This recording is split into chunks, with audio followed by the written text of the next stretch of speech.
como estás para adorar.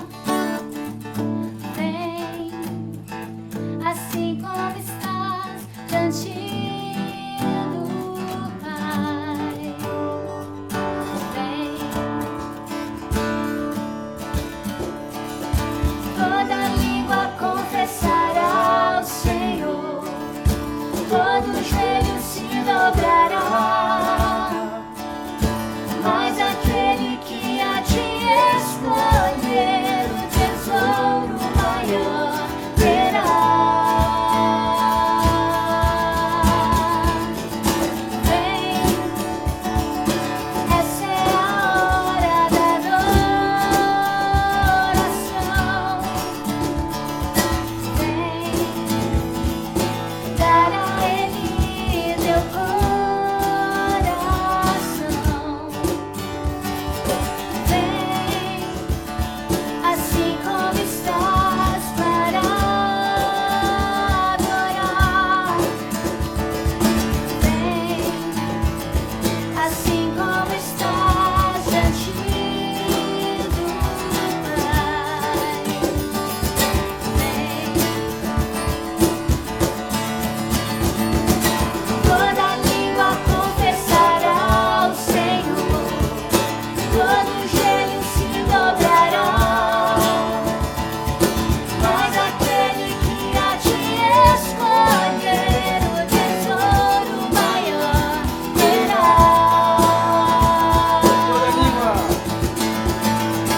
Toda língua confessará ao Senhor, todo joelho se dobrará, mas aquele que a ti escolher o tesouro maior terá.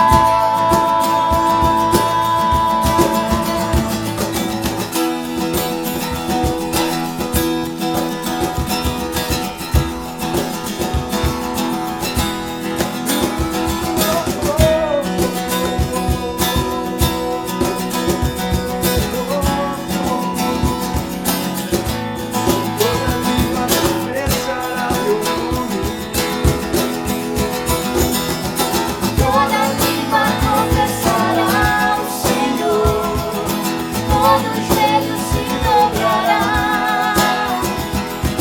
mas aquele que a ti escolher o tesouro maior terá. Toda língua confessará ao Senhor, todo joelho se dobrará, mas aquele que a ti escolher o tesouro maior terá. Vem, essa é a hora da adoração. Vem, dar a Ele teu coração. Vem, assim como estás para adorar. Oh, vem, assim como estás diante do Pai. Vem, assim como estás, vem para adorar.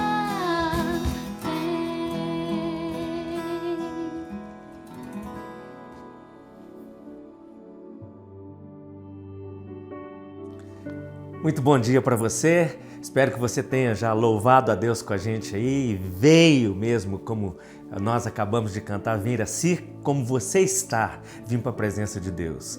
Nos dias que a gente está vivendo, do jeito que a gente está vivendo, né, nas condições que nós estamos vivendo, é desse jeito que Deus nos recebe. Deus nos abraça, assim, Ele abre os seus braços e coração para nos receber dessa forma. Por isso, nessa manhã, antes de tudo, quero te lembrar o seguinte: antes de você entrar e participar do culto, Deus já trouxe você para participar com Ele. Esse é um dia muito especial, é dia de louvor, dia de meditar na palavra de Deus, dia de reunir em oração e coração com outras pessoas que estão reunidas em vários lugares dessa cidade, desse país, do mundo. Mas é um dia especial também para as mães e eu não quero de jeito nenhum deixar de passar essa oportunidade. Dia das Mães, um domingo em que tem várias mães de várias idades, né? Idades diferentes. Algumas estão mais isoladas, algumas estão com os filhos, podendo estar com os filhos aí. Outras gostariam de estar não apenas com os filhos, mas também com os netos e não estão. Mas nós não vamos deixar de celebrar esse dia com você, mamãe. Mãe que é uma realidade misteriosa e uma realidade tão impressionante. Nada tem assim, faz tanto sentido na nossa existência como celebrar mãe. Gente que carrega o ser humano, gente que dá à luz à vida, a todos nós. Isso é uma coisa impressionante. Então, desde já eu quero dizer isso para você. Você que é mãe, você que está assistindo, participando desse culto, assistindo essa palavra, que seu coração se alegre nesse dia. Nós nos alegramos com você. Eu espero que você que é mãe, está aí com os filhos, a família por perto, que vocês possam já chegar mais perto aí, porque nós vamos orar por você agora. Mas antes de orar por você, eu vou ler um texto bíblico. Então você podia chegar, a família podia estar bem juntinha, porque a hora que a gente orar com você e orar com a mamãe aí, você pode pôr as mãos na cabeça, nos ombros, abraçar a mãe que está aí do seu lado, como expressão de gratidão, de alegria. O marido que estiver ao lado, o pai também, chega junto, né? Que esse é o momento de celebração. A Bíblia diz assim no Salmo 92... Bom é render graças ao Senhor e cantar louvores ao teu nome, ó Altíssimo. Anunciar de manhã tua misericórdia e durante as noites a tua fidelidade. Com instrumentos de 10 cordas ao som da lira e com a solenidade da harpa. Pois me alegraste, Senhor, com os teus feitos. Exultarei nas obras das tuas mãos. Como são grandes, Senhor, as tuas obras, os teus pensamentos, que profundos! O tolo não compreende e o insensato não percebe isso. Ainda que os ímpios brotem como a erva e floresçam, todos os que praticam a iniquidade serão destruídos para sempre. Mas tu, Senhor, és o Altíssimo eternamente. Esse salmo chama a gente para expressar gratidão, com cânticos, com adoração, com toda alegria. Não tem como você ler essas palavras e não louvar a misericórdia de Deus, não louvar a fidelidade, a bondade de Deus. E especificamente nesse dia, a gente quer orar louvando a Deus pela fidelidade dele para com você que é mãe. Para você que tem os seus filhos aí por perto, para você que os filhos às vezes estão longe, algumas talvez já tenham até perdido filhos, mas são mães, são preciosas, são instrumentos de Deus para renovar, para dar vida, para gerar vida e renovar a vida e cuidar de tantas outras. Eu quero orar assim por esse culto e orar por você que é mãe. Sinta-se abraçada por nós hoje.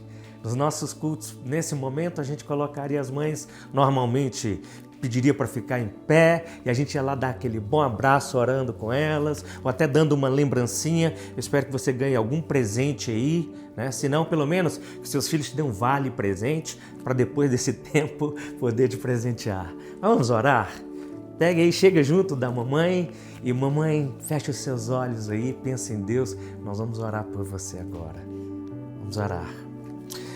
Deus nosso Pai querido, louvamos o nome do Senhor com muita alegria nesse dia, porque suas misericórdias se renovaram, porque o Senhor é fiel, porque o Senhor é bom, sua bondade, sua fidelidade se estende de geração a geração.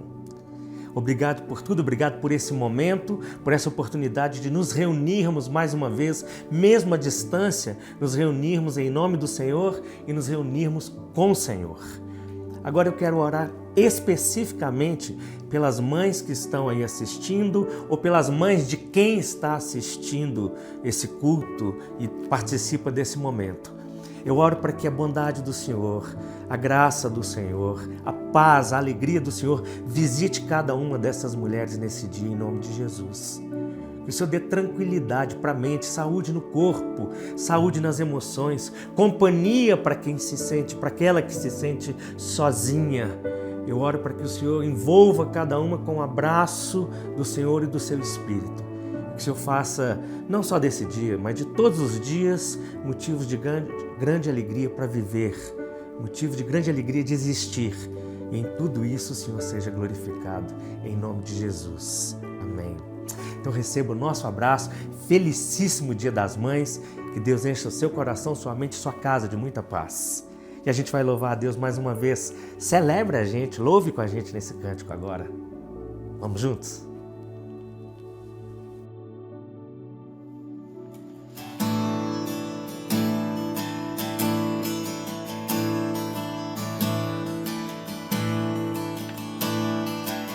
Eu vim aqui pra te encontrar, pra te ouvir, pra me render mais uma vez. Não temerei, não vou fugir, vou aceitar o teu querer. Eis-me aqui.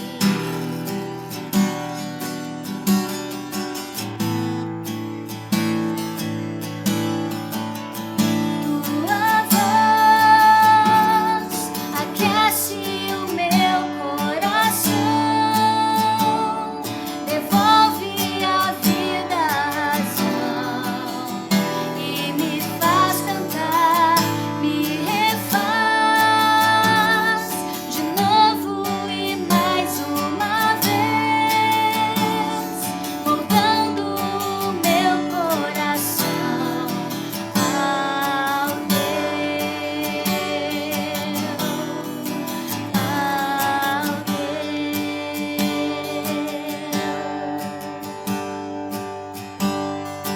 Eu abro mão de decidir o que é melhor, vem governar meu coração. És o meu Deus, o meu Senhor, dono de mim, e mais ninguém me ama assim.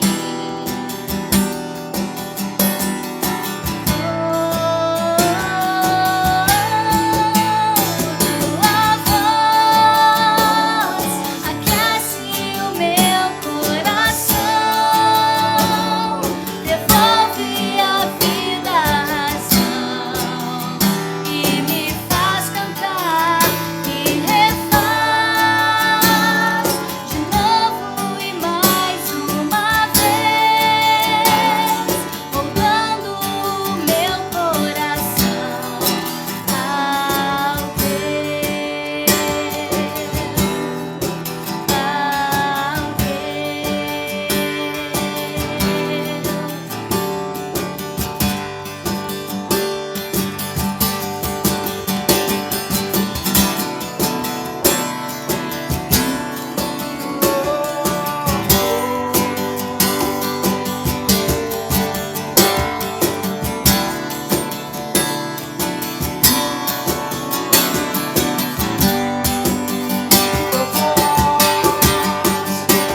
Tua voz aquece o meu coração,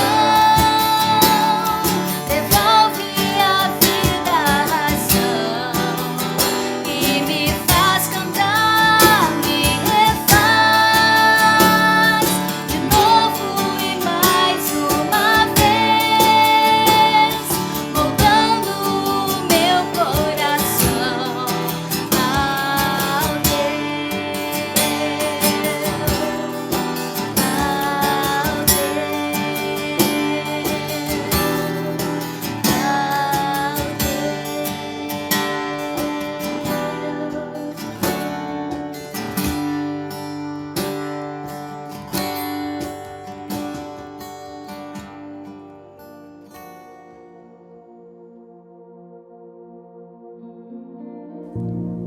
Graças a Deus por tudo isso que a gente tem feito, por esse momento, por esse dia.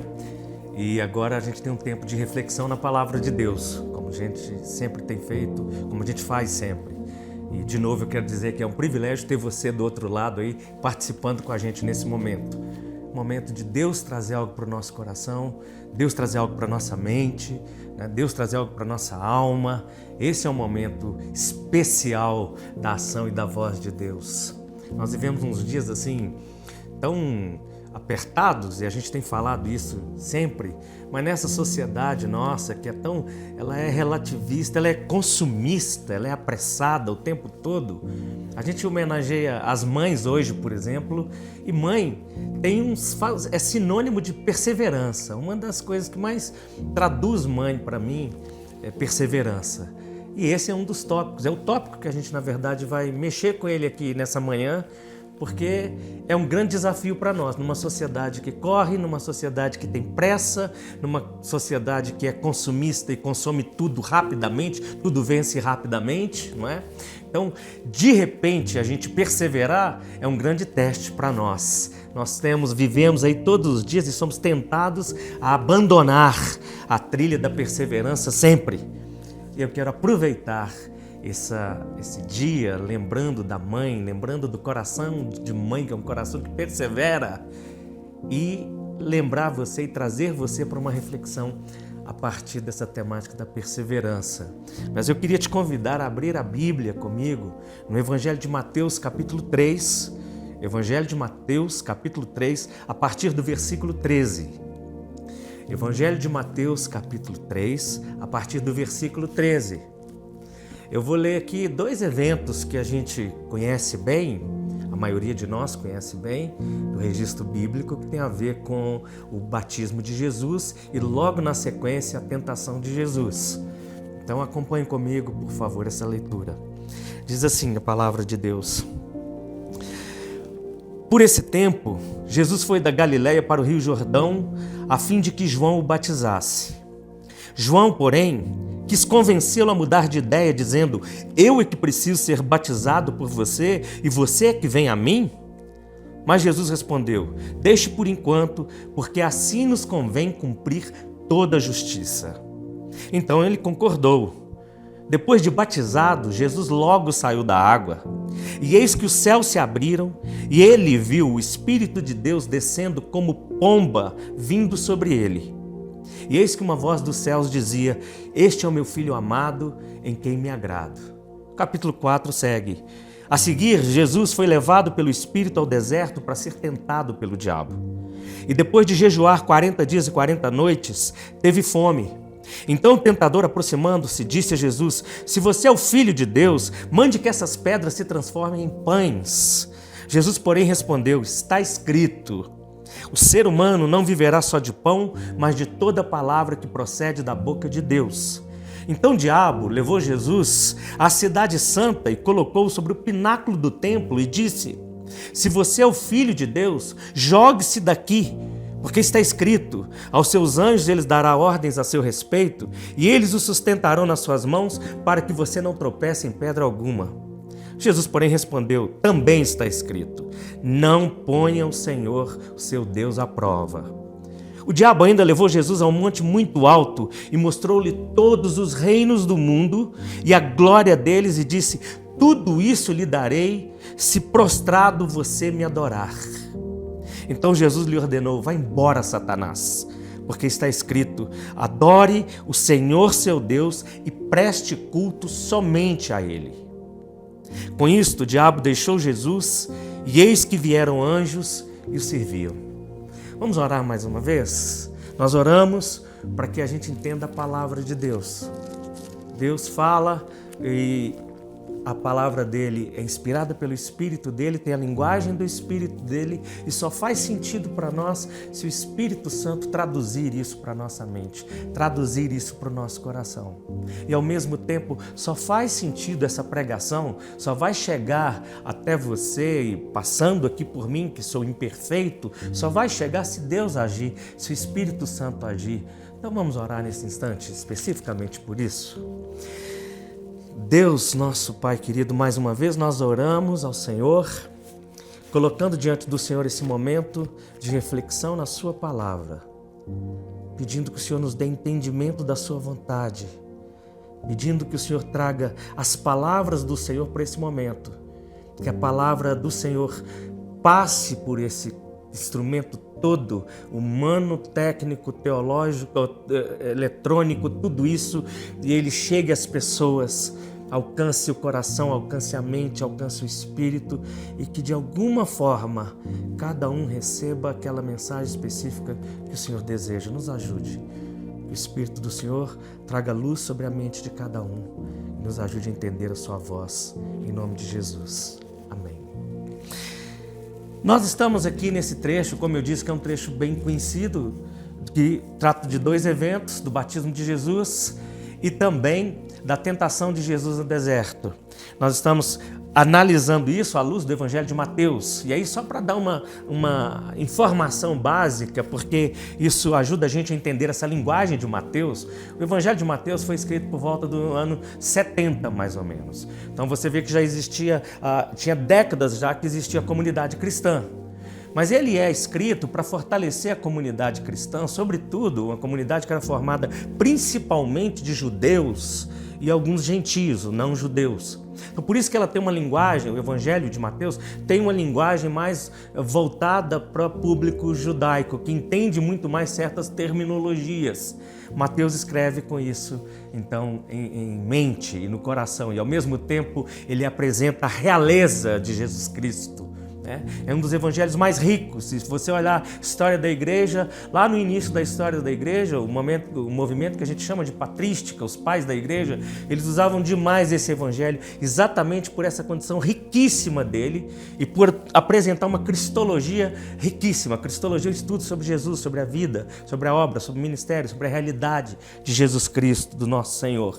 Então nós estamos aqui diante desses episódios, e aqui o batismo tem um sentido, a tentação tem outro sentido, e o batismo de Jesus, especificamente, ele é comunicado aqui, mostrado como uma autenticação da identidade de Jesus. Jesus sendo a identidade dele como Filho de Deus, sendo autenticada. E logo depois a palavra de Deus diz que o Espírito Santo leva ele para o deserto para ser tentado, para ser provado, com uma finalidade. Ele vai enfrentar tentação, ele vai enfrentar provação ali no deserto, porque esse é o desejo de Deus. E as duas coisas acontecem por desejo de Deus. Quando ele vai ser batizado, ele chega para ser batizado. João Batista, o batizador, ele batizava o batismo do arrependimento. Então João esperava que se cumprisse a Escritura e aparecesse o Messias. E aí Jesus, quando vem para ser batizado, ele fala: olha, não é você que deveria me batizar? E Jesus fala: não, agora é interessante é importante que você faça o que diz as Escrituras, que nós façamos assim, para que se cumpra a justiça. E era aquilo que estava sendo transmitido, inaugurado no reino de Deus naquela situação específica. Jesus estava cumprindo a lei e a partir dali o batismo dele também apontava para algo que viria a fazer efeito, tanto na vida dele, que é ele se colocando diante de Deus, diante da vontade de Deus, submetendo à vontade de Deus como Filho de Deus, também a autenticação dessa identidade de filho e a unção do Espírito Santo veio sobre ele. E a partir dali ele vai para o deserto, para ser provado, para ser tentado. E ali ele vai começar a enfrentar as provações que ele enfrentaria, que seria uma prova, ou pelo menos uma demonstração de muita coisa ainda que viria para Jesus. E a palavra de Deus diz que ele foi obediente, e ele aprendeu obediente a partir de todas as coisas que ele sofreu, porque ele foi tentado em todas as coisas. Então essa aqui era a primeira experiência de Jesus, de provação no deserto, diante ali do diabo. Isso que nós vimos na palavra de Deus e nesse texto. Mas o que eu quero falar e tem a ver com perseverança especificamente nesse tempo, porque tem a ver com a minha vida, com a sua vida, tem a ver com esses dias e, na verdade, não só nesses dias, não só nesse tempo que a gente vive, tempo de desafios diante das circunstâncias sociais, econômicas, desafio de todas as circunstâncias religiosas, emocionais, tudo isso que a gente enfrenta, isso vale para hoje, valia para antes desse confinamento, dessa quarentena, e vale para depois também. Por quê? Porque nós vamos falar sobre motivações específicas para perseverar. A vida, a mídia, de certa forma, o mundo, a sociedade, a cultura, ela sempre leva a gente a tentar experimentar prazeres a curto prazo. E quando nós não conseguimos prazeres a curto prazo, quando nós não conseguimos alegria a curto prazo, nós abrimos mão. Isso é típico dessa época, isso é típico dessa geração. Nós vamos ter inúmeras explicações e justificativas para isso, mas isso é um fato. E contra fatos não há argumento. Na verdade, isso acontece, isso impulsiona a gente. Então nós somos impulsionados muito mais a abrir mão da perseverança do que a perseverar. Bom, o que tem isso a ver com o texto que a gente leu? Tudo a ver. Porque é exatamente nesse contexto que Jesus se manifesta, aqui começa o ministério público de Jesus. Aqui começa a missão pública de Jesus e o ápice dessa missão era passar por tudo isso como homem, como ser humano e chegar à cruz, experimentar uma série de coisas, experimentar frustrações em relacionamentos, experimentar traição, experimentar angústia, experimentar depressão na oração dele, quando ele estava lá no alto da montanha orando e ele fica ali e chora diante de Deus, experimentar a cruz, a injustiça, ser injustiçado, experimentar a morte. Então, no início, ele é exatamente provado a não perseverar. E é isso que a gente enfrenta todos os dias. Então, eu quero compartilhar sobre 3 motivações para a perseverança. São as motivações para a perseverança, 3 motivações específicas e você pode guardá-las de uma vez. Capacitação, convicção e cuidado. Vou repetir. Capacitação, convicção e cuidado. 3 palavras com a letra C para você guardar mais facilmente ainda. Capacitação, convicção e cuidado. 3 motivações para perseverar. Então, o primeiro é capacitação para viver como filhos de Deus e como testemunhas de Deus. É a capacitação para viver como filhos e testemunhas de Deus. Jesus, no batismo dele, ele foi autenticado como filho. E aquilo que era autenticação para Jesus é capacitação para nós. A palavra de Deus diz assim, você acompanha o texto bíblico comigo, Mateus 3,16 diz, depois de batizado, Jesus logo saiu da água, e eis que os céus se abriram, e ele viu o Espírito Santo descendo como pomba e vindo sobre ele. Essa é a unção do Espírito Santo que vem, que autentica a vida, a realidade de Jesus como Filho de Deus.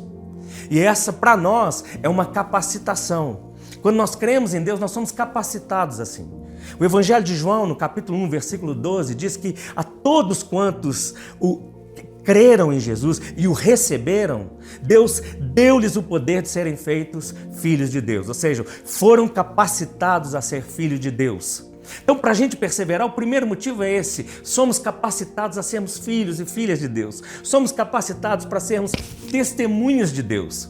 Agora, num mundo que vive contra Deus, num mundo que vive na contramão de Deus, num mundo que vive sem Deus, que não tem Deus como referência, nós então, como filhos e filhas e testemunhas, nos transformamos em referências. Não porque nós somos perfeitos, não porque nós somos os melhores, não por causa da nossa religião, mas por causa da nossa paternidade, da realidade de Deus na nossa vida. Quem faz toda a diferença é Deus, é essa capacitação que faz toda a diferença. Outro dia eu estava num lugar, na verdade eu estava num dentista um dia desses aí, e como eu uso o aparelho aqui em cima, embaixo, assim, esse fiozinho soltou e ele estava aqui agredindo, por dentro a minha boca há algum tempo.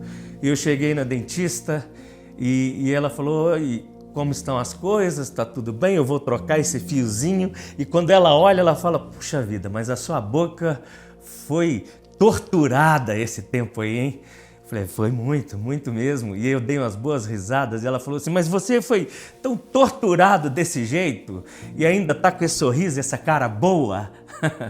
Na verdade, eu já estava calejado desse problema. Mas, trazendo essa coisa boba que eu disse para a nossa realidade, é essa capacitação de Deus, da gente saber que a vida às vezes vai nos torturar e nós vamos estar aí com a cara boa. Por quê? Porque nós somos filhos de um Deus eterno.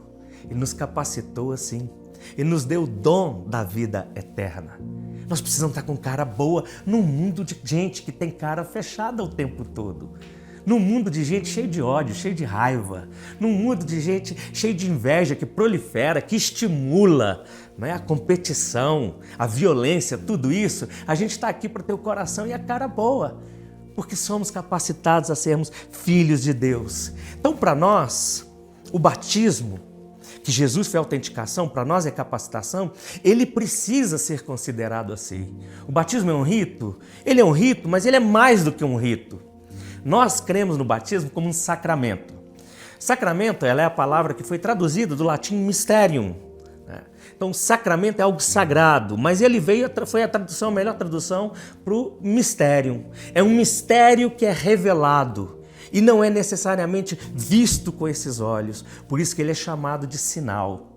O batismo é um sacramento, ele é um sinal. Um sinal visível de algo invisível. Tem algo invisível acontecendo aqui. Nós estamos sendo transformados por Deus. Se a experiência do batismo para Jesus foi essa experiência que confirma, Deus confirma a filiação dele, a nossa experiência do batismo, e a partir do batismo também, confirma essa capacitação de sermos agora gente de Deus. Isso é muito importante para nós e nós precisamos considerar isso. Porque quando nós pensamos em batismo, nós precisamos pensar em capacitação. A capacitação sobrenatural do Espírito Santo. O céu se abre, o Espírito Santo desce. Nós precisamos ser remetidos ao ensino apostólico. Olha, lá no Pentecoste, a palavra de Deus diz claramente, em Atos capítulo 2 está registrado isso, era promessa já dos profetas séculos antes, de que o Espírito seria derramado, e Jesus disse que o Espírito seria derramado e todos seriam transformados em testemunhas. O que acontece naquele dia que o Espírito Santo vem e desce sobre aquele povo que esperava a Deus, aquele povo que cria em Deus, que seguia Jesus, os discípulos, a comunidade dos discípulos, quando o Espírito Santo desce poderosamente sobre eles, Pedro sai, vai lá e prega um sermão publicamente, era uma festa dos judeus, a festa do Pentecoste, por isso que tem esse nome, festa da colheita, né? E estava todo aquele povo naquele festival reunido. Pedro levanta e começa a pregar, explicar alguns fenômenos que tinham acontecido naquele momento, daquela gente medrosa que estava lá dentro e sai para fora agora, ousada. Pedro sai, começa a falar e ele aponta para a pessoa de Jesus. Quando ele aponta para a pessoa de Jesus, ele prega sobre a vida de Jesus Cristo, ele prega sobre os sinais de Jesus, sobre a obra, sobre os ensinos de Jesus, ele prega sobre a morte de Jesus e que Jesus não foi detido, nem retido pela morte, mas ressuscitou o terceiro dia. E aí Pedro vai encerrando a pregação dele, lá em Atos capítulo 2, ele diz, e esse Jesus a quem vocês negaram, a quem vocês crucificaram, a quem vocês executaram, Deus o fez o Senhor, o Cristo e Senhor, o Messias, o enviado de Deus, o ungido de Deus, e o Senhor, o Kyrios, o absoluto Senhor, para ser adorado. Não é o imperador, é Jesus. E quando Pedro prega essa palavra, a palavra de Deus diz em Atos capítulo 2, versículo 38, que o povo reagiu. Não foi Pedro que fez um apelo para o povo, foi o povo que reagiu. O povo diz, então o que nós faremos agora, irmãos? E aí Pedro disse, arrependam-se para o perdão dos pecados de vocês, para a remissão dos pecados de vocês, sejam batizados e vocês vão receber a dádiva do Espírito Santo. A capacitação do Espírito Santo, capacitação sobrenatural. Olha que está aqui nessa declaração de Pedro, está a fé e o arrependimento surgindo no primeiro momento, o batismo como a confirmação disso, e após, na sequência do batismo, a recepção do dom e da capacitação do Espírito Santo. E a palavra de Deus diz que o próprio Espírito testifica com o nosso Espírito de que nós somos filhos de Deus. É isso que precisa motivar a gente a seguir perseverando. É uma capacitação sobrenatural. O que o Espírito Santo faz nessa capacitação? Ele nos torna novas criaturas. Ele nos faz novas criaturas. Gente que foi recriada.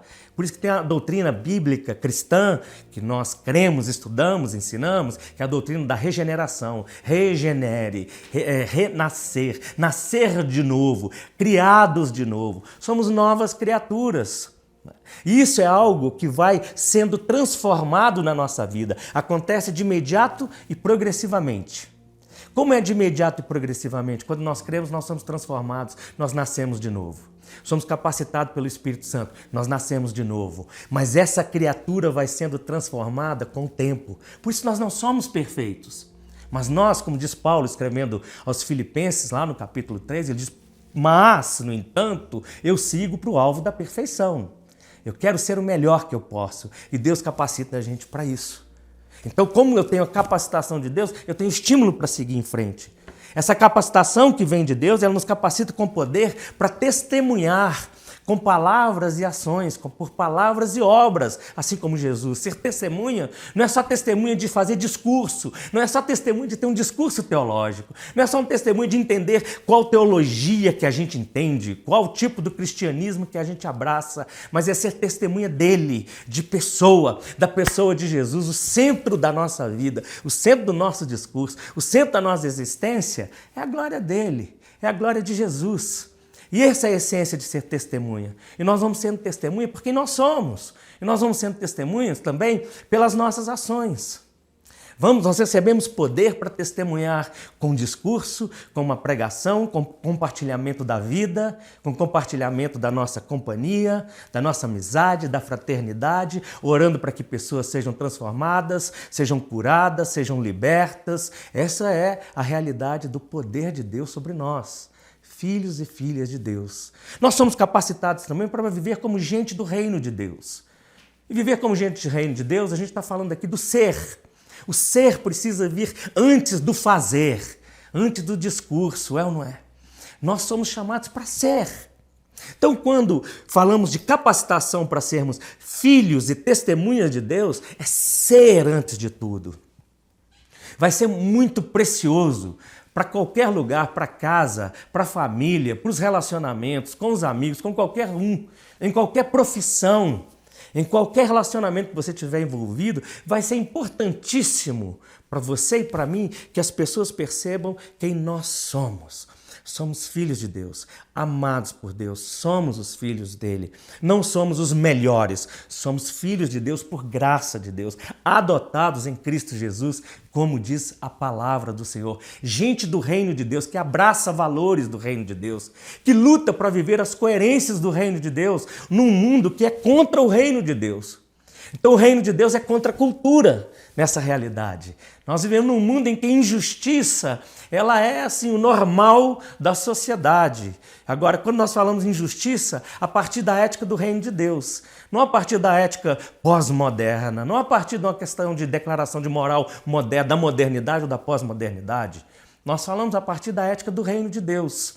A justiça do reino de Deus é essa. A justiça do reino de Deus é que abraça o que sofre. A justiça do reino de Deus é aquela que perdoa, é aquela que gera paz. A justiça do reino de Deus é aquela que promove a glória de Deus, que promove o bem-estar entre todos, que promove a paz. Isso é ser gente do reino de Deus. Fomos capacitados para isso. Como agentes do reino de Deus, o poder de Deus se manifesta em nós e através de nós. Por isso que nós podemos sim, não só nas nossas conversas, não só nos nossos discursos, não só nas nossas palavras, nos nossos textos, nós podemos sim transmitir, comunicar a ação espiritual do poder de Deus sobre a vida das pessoas. Podemos orar pelas pessoas, a palavra de Deus disse isso. Isso é um sinal do reino de Deus. Desde que Jesus veio, isso foi inaugurado para nós aqui.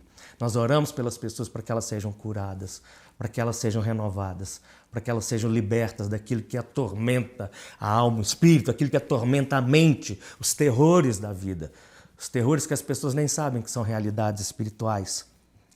Esse poder de Deus nos capacita para a gente discernir as coisas espirituais, que é uma realidade, que ver a realidade que está além dos olhos.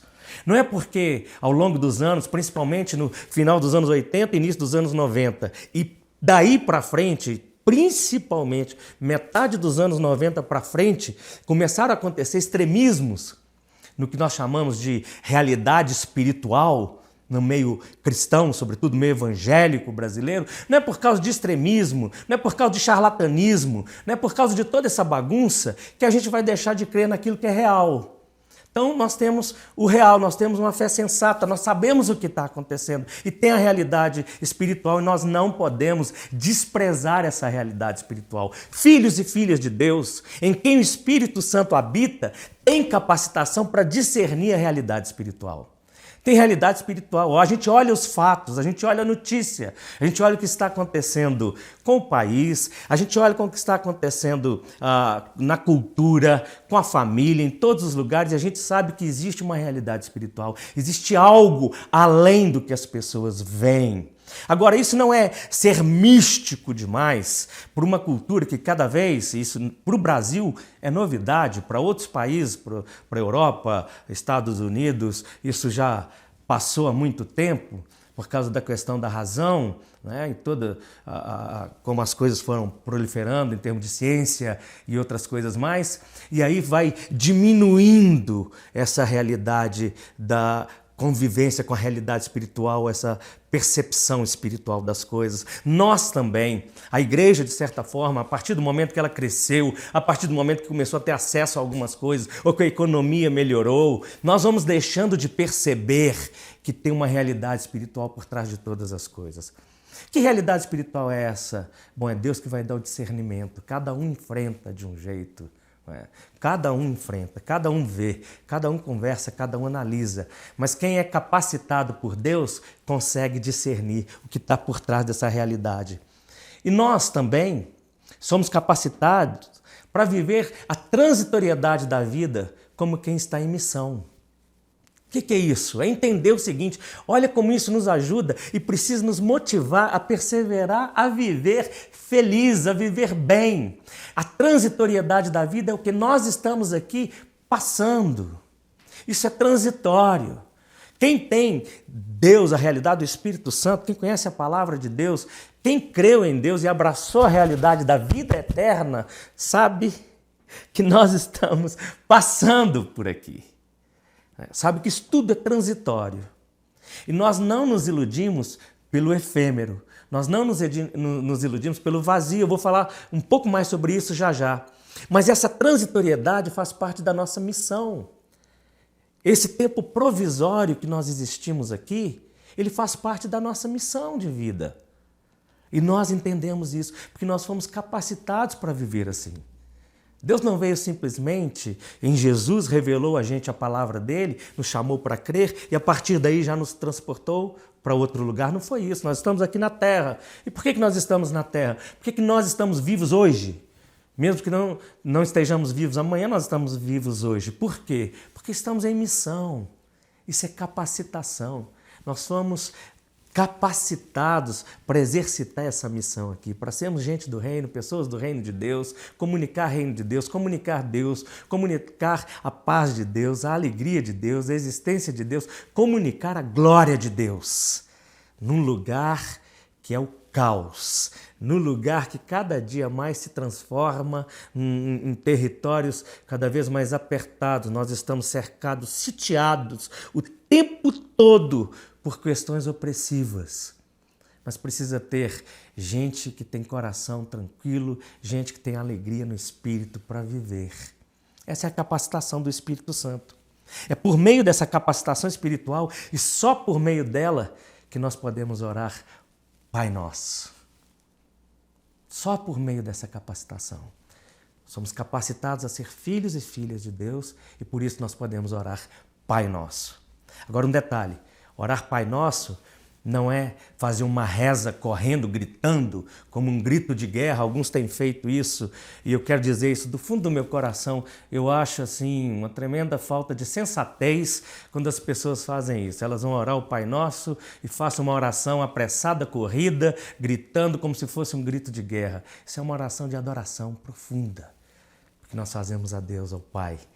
Mas isso é gente que foi capacitado para ser filho e filha. E se você e eu cremos, fomos capacitados para ser filhos e filhas, nós temos motivo para não desistir e perseverar. Segundo lugar é a convicção. Convicção diante dos desafios da vida. Então a primeira motivação, capacitação. A segunda motivação, convicção diante das provações. convicção diante das provações. O versículo 17 do capítulo 3 diz: eis que uma voz do céu dizia, esse é o meu filho amado, em quem me agrado. Era Deus dizendo, e Jesus ouviu isso. A tentação, por parte do diabo, ela estava focada em dois fatores primordiais quando o diabo foi tentar Jesus. Primeiro, que ela era colocar em dúvida exatamente isso, a filiação, a identidade de Jesus em Deus. O segundo era criar essa dúvida e gerar dúvidas e provocar reações precipitadas de Jesus, para que Jesus precipitasse em reações pela distorção da palavra de Deus. Olha o que o diabo faz. Primeiro, ele questiona a filiação de Jesus, se Jesus é filho de Deus. E depois ele usa as escrituras, de maneira distorcida, para ver se Jesus então deixava de perseverar e se lançava numa atitude precipitada. É mais ou menos aquilo que a gente faz quando nós decidimos as coisas na hora da raiva, na hora da emoção, né? Então, o que Jesus faz? Jesus resiste àquilo ali. Estava focado nisso. Quando nós olhamos para a história bíblica, foi exatamente o que aconteceu lá no início, lá no Éden. Em Gênesis nós lemos isso. Quando a serpente, Satanás vem personificado ali naquela serpente, vem tentar Adão e Eva, o que ele faz? Ele vem colocar para eles exatamente se a palavra de Deus era essa mesmo. Se eles eram mesmo os filhos queridos de Deus, se eles deviam ou não, e ele dá aquela distorcida na palavra de Deus.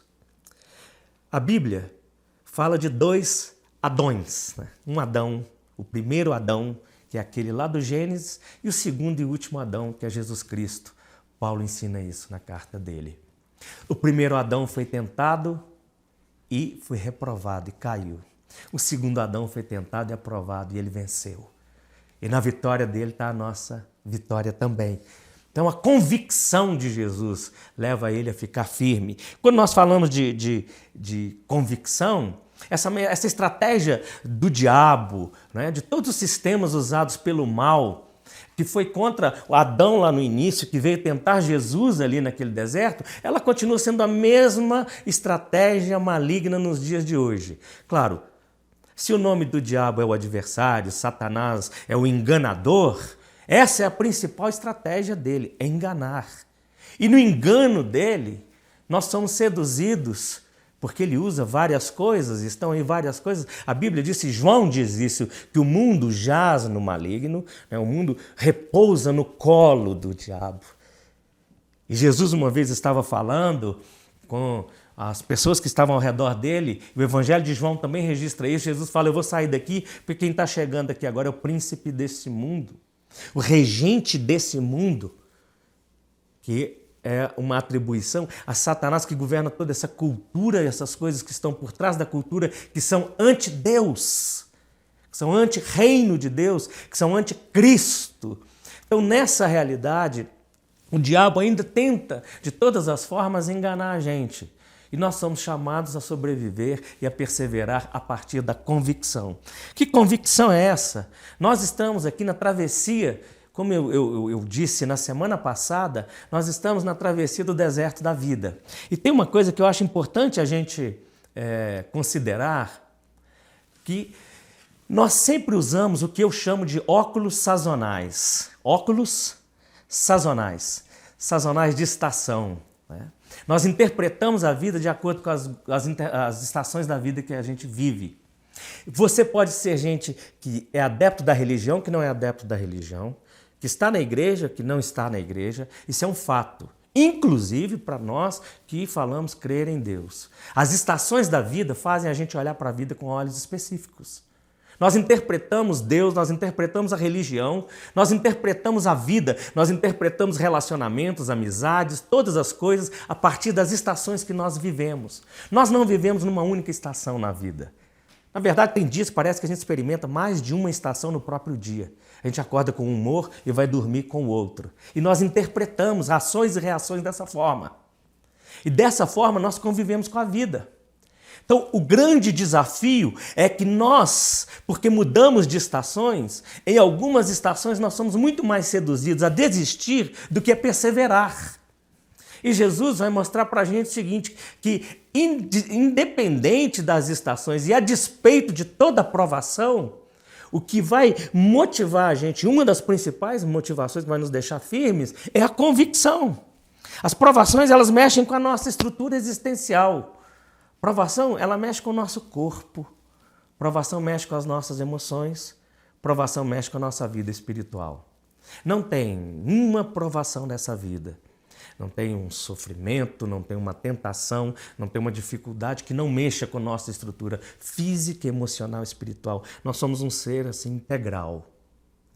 Então, quando mexe com a gente o tempo todo, é fazer com que a gente adoeça, com que a gente fique cabisbaixo, com que a gente se desanime, com que a gente tente desistir das coisas. Olha só, preste bem atenção nisso, os fatos que a gente vivencia hoje. Um vírus, ele testa a potência da nossa imunidade ou o nosso nível de estresse. Um vírus está fazendo isso com a gente em todos os lugares hoje. Ele está testando o nível de imunidade ou de estresse de cada um de nós. Estamos sendo provados. Entra a provação, o corpo está sendo provado, as emoções estão sendo provadas. O desemprego, ele testa a nossa capacidade de reação ou até de nos reinventarmos para a vida profissional. É uma provação. E quem está desempregado não sente só a falta do material, do dinheiro, mas emocionalmente é afetado também. E na sua própria fé, isso mexe. Uma crise conjugal, por qualquer motivo que seja, ela testa a firmeza do casamento. É uma provação para o casamento. As frustrações e as dúvidas da vida testam a nossa fé. Toda vez que a gente se frustra, e principalmente a gente, você está aqui agora participando de um culto, essa é uma pregação. Nós estamos falando em nome de Deus. Tem um aspecto religioso. Então, todas as vezes que, mesmo a gente recorrendo à religião, à espiritualidade, a gente se frustra, a gente se decepciona com a vida ou gera dúvida, nós somos testados na nossa própria fé, em que nós cremos, em quem nós confiamos. O dinheiro, ou a falta dele, testa a verdadeira condição do nosso coração. Quando nós temos muito dinheiro, o que nós fazemos comunica o que está dentro do nosso coração. Quando nós não temos dinheiro, como nós nos comunicamos com os outros e com a vida, também mostra a condição do nosso coração. As ofensas, as calúnias, as agressões contra nós, elas testam também a nossa disposição em perdoar, provados o tempo todo. O medo, sinônimo de covardia, testa a nossa confiança e a nossa coragem. Então, se por um lado as provações nos testam, por outro lado, a convicção nos aprova. Se por um lado as provações nos testam, por outro lado a convicção nos aprova. Em que sentido? A convicção de que nós somos filhos e filhas amados por Deus, como eu disse aqui antes. Isso vai além das circunstâncias, isso vai além dos sentimentos, é um fato. Nós fomos transformados em filhos de Deus, capacitados? Fomos. Então agora precisamos crescer na convicção. Não é porque nós nos sentimos filhos de Deus, nós somos, é um fato. Não é porque os outros acham que nós somos filhos, ou que não somos filhos, ou que nós não somos boas referências. Consertar, nós consertamos com Deus. Nós temos satisfação a dar a Deus. E diante de Deus nós damos essa satisfação, fazemos os consertos e deixamos que as pessoas convivam com os resultados disso. Mas nós não estamos aqui para vivermos debaixo das acusações das pessoas e nem da acusação do inferno. Nós temos que ter essa convicção. Somos filhos e filhas amados incondicionalmente por Deus. A palavra de Deus diz que Ele nos amou primeiro. Deus não nos ama porque nós somos os bonitinhos, nós somos os melhores. Nós fizemos as melhores escolhas. Não tem nada disso. Deus nos ama porque o amor dele é assim. É Ele que tem a iniciativa de nos amar. E quando nós lemos a palavra de Deus, do Gênesis ao Apocalipse, você vê Deus buscando o ser humano que Ele ama. E quando Ele diz eu te amo, Ele ama. Quando Ele diz esse é meu filho amado, é filho amado. E nós somos filhos e filhas amados incondicionalmente por Deus. Essa convicção tem que nos levar a criar ou renovar a motivação para viver, para existir, persistir e perseverar. A convicção de que Deus está trabalhando na nossa vida no meio das provações do deserto. E o que vai acontecer no deserto? No deserto nós corremos o risco de ter miragens. Se nós olharmos no sentido fisiológico a explicação das miragens, é quem está ali no deserto, debaixo daquele calor intenso, vem sobre a cabeça, né? O calor forte mexe com tudo, com o cérebro, e aí começa a produzir imagens, e à medida que se anda em direção a essas imagens, descobrem que elas não são reais, elas não são verdadeiras, são falsas. O que acontece com a gente o tempo todo é que, mesmo no meio desse deserto da vida, Deus está trabalhando. A grande questão é se nós vamos ter a convicção de que Deus está trabalhando ou se nós vamos nos deixar seduzir pelas miragens da vida. As miragens estão aí para nos distrair. Miragens são ilusões. Miragens são só opções virtuais. Elas poderiam ser, mas não são. Não sei se você entende isso claramente, mas as miragens no deserto, elas são assim, elas não servem para nada. É aquela alegria que você vai tocar e ela passou.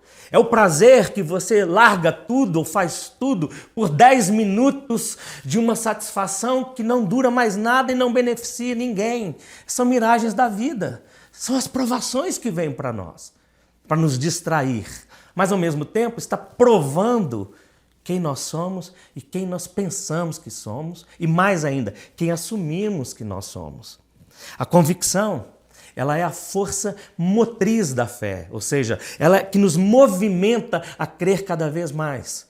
Como diz o escritor de Hebreus, Hebreus capítulo 11, o escritor de Hebreus diz o seguinte: a fé é a certeza das coisas que se esperam e a plena convicção de fatos que a gente ainda não vê. A certeza e a convicção. Por isso que a convicção é força motriz da fé. Ter convicção, estar convicto de que nós vivemos como filhos e filhas de Deus, nós vivemos nesses dias e nós vamos passar por esses dias, nós vamos passar com a graça de Deus e Deus está trabalhando em tudo. E essa convicção faz a gente ter uma fé que não é obtusa, é uma fé que tem a ver com saber. Ela não é uma fé ignorante, estúpida, tem a ver com saber, ela é sensata. Por isso que ela nos ajuda a ter sentido da vida, a ter rumo na vida. E ela faz com que a gente passe por tudo isso e suporte essas provações. Como disse Tiago, escrevendo a carta dele, ele diz assim: bem-aventurado é aquele que suporta com perseverança a provação, porque depois de ter sido aprovado, receberá a coroa da vida a qual o Senhor prometeu aos que o amam. Somente com a convicção de quem nós somos, com o rumo que nós temos, é que nós podemos orar: não nos deixe cair em tentação, mas livra-nos do mal. Somente com a capacitação de ser filhos e filhas é que nós podemos orar Pai Nosso. E somente com a convicção de quem nós somos é que nós podemos chegar e orar: não nos deixe cair em tentação, mas livra-nos do mal. Capacitação, convicção. Terceira motivação e última, cuidado. Cuidado, nós estamos falando sobre a provisão de Deus. É experimentar o cuidado mediante a provisão de Deus. No capítulo 4, versículo 11, o último versículo que eu li, diz assim: com isto, o diabo deixou Jesus e eis que vieram anjos e o serviam. Então, após a autenticação, após ser autenticado na sua filiação e demonstrado convicção nisso, e ainda vencer o diabo nas tentações, Jesus é plenamente e sobrenaturalmente cuidado, acolhido, né, por Deus. Cuidado é a provisão de Deus para todas as áreas da nossa vida. Deus tem um cuidado conosco. Deus tem um cuidado conosco. Isso precisa ser grande motivação. Deus tem um cuidado. Nós precisamos olhar para a história da nossa fé. Nós precisamos olhar para a história da vida. E precisamos olhar para a história de Jesus, para a revelação de Deus em Cristo Jesus e saber o seguinte: Ele cuida de nós. Ele sempre cuidou de nós. Ele cuidará de nós. E ai de nós se não fosse o Senhor. Como disse o salmista lá: ai de nós se não fosse o Senhor, Israel que o diga. Foi a expressão do salmista lá no Antigo Testamento. É a mesma expressão nossa. Ai de nós se não fosse o Senhor. É Ele que provê tudo para nós. O princípio do reino de Deus é a comida para o faminto. É a cura para o enfermo, a cura para o enfermo que está com a enfermidade física e com a enfermidade espiritual. É a companhia para o solitário. E quando a gente fala companhia por solitário, deixa eu fazer uma pequena observação aqui, porque vejo muitos lugares, muitas pregações, muitas promessas por aí. Companhia por solitário, nós não estamos falando de namoro e casamento. Eu acho que uma coisa tem que ficar muito clara. Eu acho que tem uma pressão, eu vejo isso há muito tempo, tem uma pressão muito grande sobre as pessoas de achar que elas vão se satisfazer com o namoro, com o casamento e que é impossível viver como solteiro. Quer dizer, na verdade, Jesus disse o seguinte: cada um deve viver para aquilo que é chamado. Um é chamado para casar, outro é chamado para ser solteiro. Nós não vamos entrar agora na questão do chamado em si, mas quando a gente diz que Deus provê companhia para o solitário, não é a promessa de que você só vai ser abençoado se você tiver um namorado, se você tiver um casamento. É que vai ter gente com você. É que vai ter irmãos e irmãs com você. Ele vai te conduzir para uma família. Por isso que a palavra de Deus diz que ele não deixa o órfão só. Ele coloca o órfão numa família. O órfão, literalmente, que precisa ser cuidado, adotado, acolhido. Ou órfão existencial, que anda perdido, sozinho aí na vida. E ele é trazido para a família de Deus. Mas Deus cria companheiros. E olha, esses dias é um tempo difícil. Porque às vezes nós escolhemos as nossas companhias sempre para sermos só parte de um grupo de iguais. Mas as verdadeiras companhias que Deus cria para nós é aquelas que nos fazem sentir seguros e distantes da solidão. Com quem nós chegamos e não nos sentimos mais sós. Porque é como se alguém chegasse mais gente junto. Essa é a companhia de Deus, que vem junto daqueles que Ele proporciona para nos acompanhar. Isso é provisão de Deus. Agora, é claro, Deus pode providenciar o namoro, o namorado, a namorada, o marido, a esposa, é óbvio.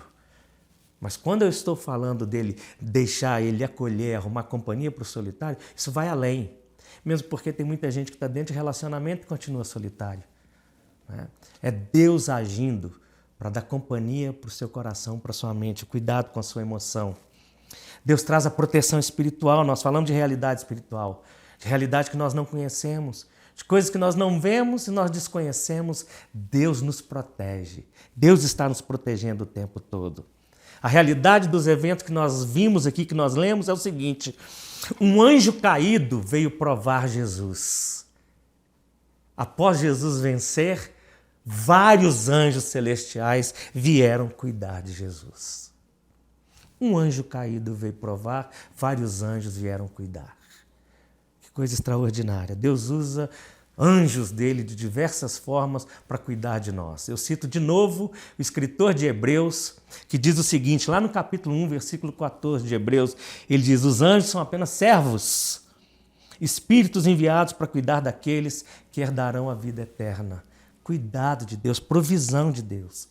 O Senhor é Senhor exclusivo, absoluto sobre todas as coisas. Ele é Senhor sobre tudo, sobre todo o universo. Ele é Senhor, inclusive, sobre o diabo. Ele é o Deus soberano.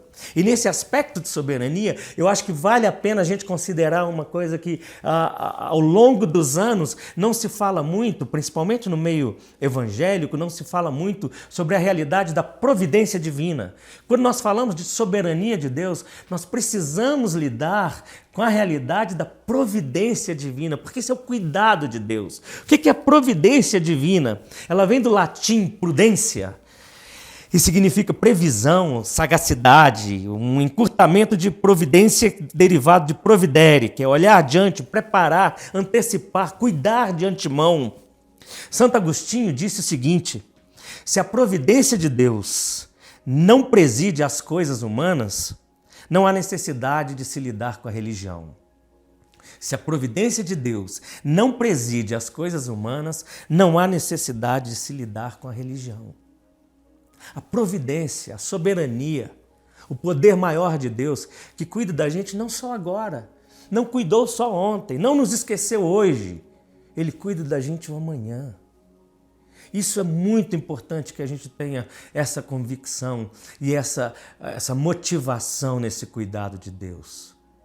Santo Agostinho disse isso. E Tomás de Aquino falou o seguinte: Deus, por sua providência, governa e rege tudo que cai sob algum movimento para um fim. Movimento corporal ou movimento espiritual. e define providência da seguinte maneira: como fornecer a cada criatura o que ela precisa para atingir o seu fim e remover obstáculos que possam impedir de chegar lá. Olha o cuidado de Deus. Essa é a divina providência. A provisão, ele provê, ele ajuda, ele protege, ele remove os obstáculos. Esse é o cuidado. Nós precisamos, então, perseverar crendo, louvando. Por isso que, como falamos aqui antes no Salmo, bom é render graças ao Senhor. Nós rendemos graças antes mesmo de termos visto coisas acontecer, porque as coisas acontecerão. E acontecerão da melhor forma.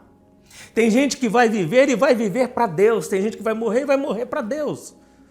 Paulo disse isso, quer vivamos, quer morramos, né? Quer comer, quer comamos, quer bebamos, quer viver, vivamos ou morramos, o que for, tudo seja feito para Deus e para a glória de Deus. Se vivemos, vivemos para o Senhor, se morremos, morremos para o Senhor.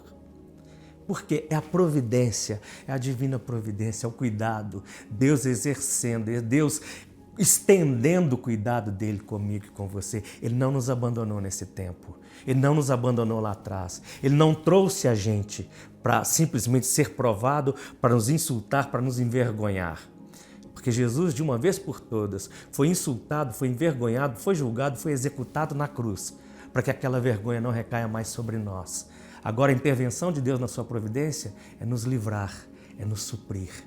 Ainda que para isso, de alguma forma, reconhecendo eu ou não, reconhecendo você ou não, ele tenha que mobilizar anjos de todas as formas, quem quer que sejam esses anjos, de que maneira que sejam esses anjos, a gente não vai compreender, mas ele vai fazer isso para suprir as nossas necessidades. Porque Deus, ele é o absoluto provedor de nossas vidas, é que nós podemos orar no final do Pai Nosso, porque teu é o reino, o poder e a glória para sempre. Amém. Vou repetir. Porque Deus é o absoluto provedor de nossas vidas, é que nós podemos orar ao final do Pai Nosso, porque teu é o reino, o poder e a glória para sempre. Amém. Porque nós somos capacitados como filhos e filhas, nós podemos orar Pai Nosso. Porque nós temos a convicção de filhos e filhas que estão enfrentando a missão no deserto da vida, nós podemos orar, não nos deixe cair em tentação, mas livra-nos do mal. Porque o cuidado de Deus, a divina providência se manifesta na nossa vida, nós podemos adorar e glorificar o cuidado, a provisão dele, dizendo, porque teu é o reino, o poder e a glória para sempre. Meus amigos, gente querida, os dias não são fáceis. A vida social não está fácil. Os relacionamentos interpessoais, os relacionamentos com outras pessoas não são fáceis, de jeito nenhum. A vida financeira é sempre um desafio. A saúde gera apreensão, em alguns casos até desespero. É inevitável nessa vida a tentação de desistir e a tentação de se desesperar. Mas guarde essas 3 motivações para você perseverar. As mesmas motivações que são trazidas por meu coração. Capacitação, convicção e cuidado. Capacitação para viver como filhos de Deus e como testemunhas de Deus. Convicção diante das provações da vida. Nós seremos provados sempre. E cuidado mediante a soberana provisão de Deus. Tem um pastor episcopal anglicano, no século XVI, o pastor George Herbert, ele diz o seguinte, ele fez escrever essa observação: as tempestades fazem o carvalho crescer raízes mais profundas. As tempestades fazem os carvalhos crescer raízes mais profundas. Esse é o chamado da perseverança cristã, gente. Aprofundar nossas raízes, nossa fé, nossa paz e nosso contentamento em Deus. Então, como os carvalhos, esse momento de tempestade, esse momento de provação, nós podemos encarar como um momento de aprofundamento da nossa fé, em nome de Jesus. Amém? Que Deus te abençoe muito, que essa palavra vá de encontro não só à sua necessidade, a necessidade que você tem consciência, mas a necessidade que você nem tem consciência, mas ela venha mesmo satisfazer algo de dentro do seu espírito, que Deus te dê muita paz e que renove em você o desejo de perseverar e jamais desistir, em nome de Jesus. Bem, gente, nós estamos caminhando aqui para o finalmente e nós fazemos sempre no nosso culto um tempo de adoração específica, de adoração, de rendição a Deus de todas as coisas, e nós trazemos sempre ao Senhor, e quando nós falamos ao Senhor, porque isso é uma atitude de fé, nós contribuímos com dízimos e oferta. Nós que cremos assim, nós que pertencemos a essa comunidade de fé, nós que abraçamos a fé cristã dessa forma. E há algumas semanas eu tenho dito isso e eu quero dizer isso para você também, mais uma vez, ou você que não ouviu ainda. Esse não é o momento que a gente está pedindo agora, por favor, contribua ou nos dê o seu dinheiro, nós queremos o seu dinheiro para isso ou para aquilo, de forma alguma. Em primeiro lugar, isso faz parte da nossa fé. Nós cremos assim, nós abraçamos, é um compromisso da nossa fé. Essa expressão da nossa fidelidade, nós damos. Nós nos entregamos, nós nos rendemos. Então nós damos, a generosidade é manifestação de fé, é manifestação de adoração. Então nós damos ao Senhor através dos nossos dízimos e nossas ofertas. Segundo, por que nós fazemos isso? Porque a igreja vive disso. Nós não temos nenhuma outra renda, não temos dinheiro que vem da parte de ninguém, nem de prefeitura, nem do Estado, nem de nenhuma outra agência, de lugar nenhum. Nós simplesmente vivemos daquilo que é a contribuição local. Quem vive disso? Pastor que trabalha para a igreja, funcionários que trabalham na igreja, na administração da igreja, missionários que estão em famílias de missionários. Para você que tem pouca familiaridade com isso, missionários são pessoas que são enviadas para levar o evangelho ou alguma assistência a povos necessitados, como nós temos hoje família em preparo aqui no interior de Minas, como nós temos família lá no interior do Rio Grande do Sul trabalhando com comunidades carentes. Então, como tem outras famílias e outros missionários que esporadicamente nós ajudamos, gente que está até em outros continentes, ajudando outras pessoas. Então, nós fazemos isso. Nós ajudamos os necessitados que temos dentro da igreja, quando aparecem com suas necessidades, com cesta básica, com pagamento de contas que as pessoas precisam, a luz, a água, coisas desse tipo. Nós ajudamos pessoas que nem são da igreja, pessoas de fora. E se você falar, bom, e aí? Bom, é para isso. Nós ajudamos aqueles que necessitam também, né? E pagamos a manutenção de onde a gente encontra, de onde nós promovemos os nossos eventos, as nossas reuniões, a estrutura física, para isso. É simplesmente para isso. Você que não está acostumado com a gente, você está em Belo Horizonte, quiser vir conhecer a nossa igreja, você pode vir conhecer. Nós estamos ali no bairro Santo André, na rua Jequitaí 160. Você pode ir lá e ver a estrutura, conhecer e saber do que nós somos, quem nós somos e o que nós fazemos. Bom, então, dito isso, esse é um momento de adoração para nós. Como é que a gente tem feito isso? Temos feito isso por transferência eletrônica, transferência online, né, para a conta da igreja. E temos feito, você pode fazer no caixa eletrônico direto ou você pode fazer a transferência agora. Se você tem o aplicativo PicPay, você pode chegar aí, o QR Code, chegar seu aparelho aí na tela agora e você faz a sua contribuição, sua transferência, segundo aquilo que você propôs no seu coração. Se você não quiser, você faz a transferência de outra forma. Mas os dados estão aí na tela agora e você vai ver embaixo também aqui do vídeo no YouTube, tem os dados da nossa conta para você contribuir.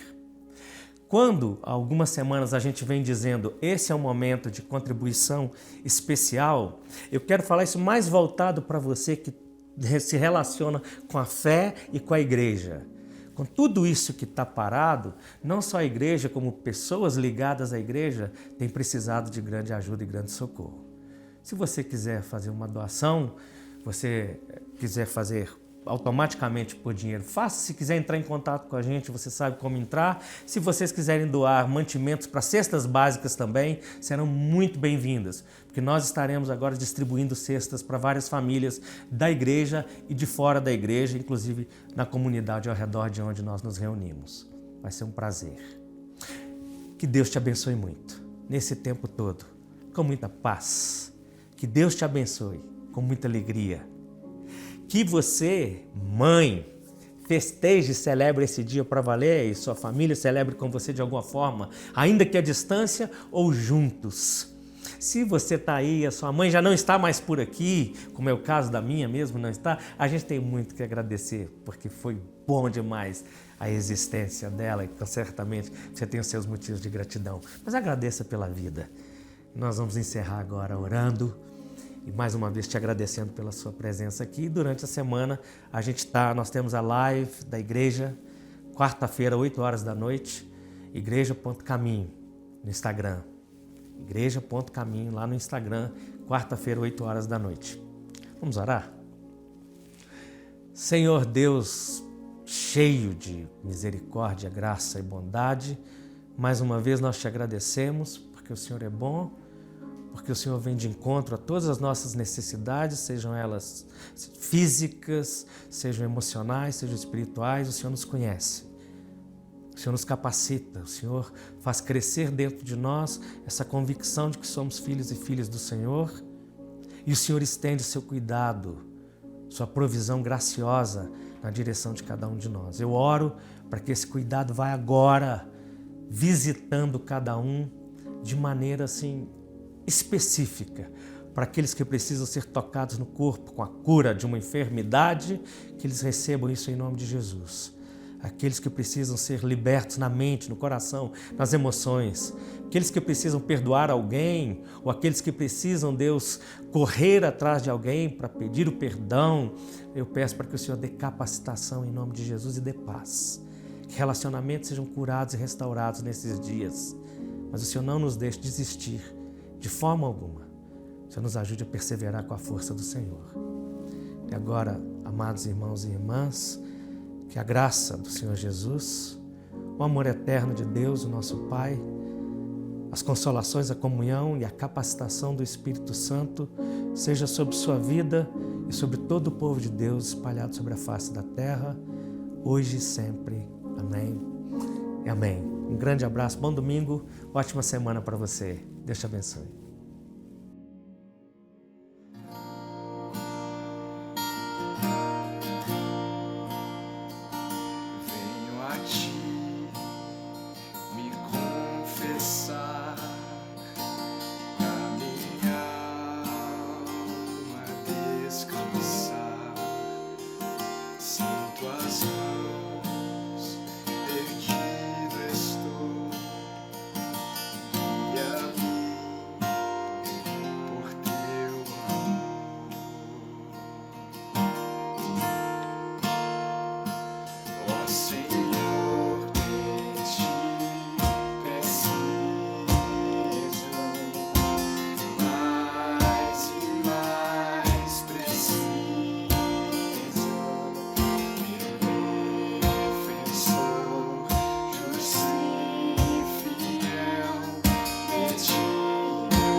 Estás aqui.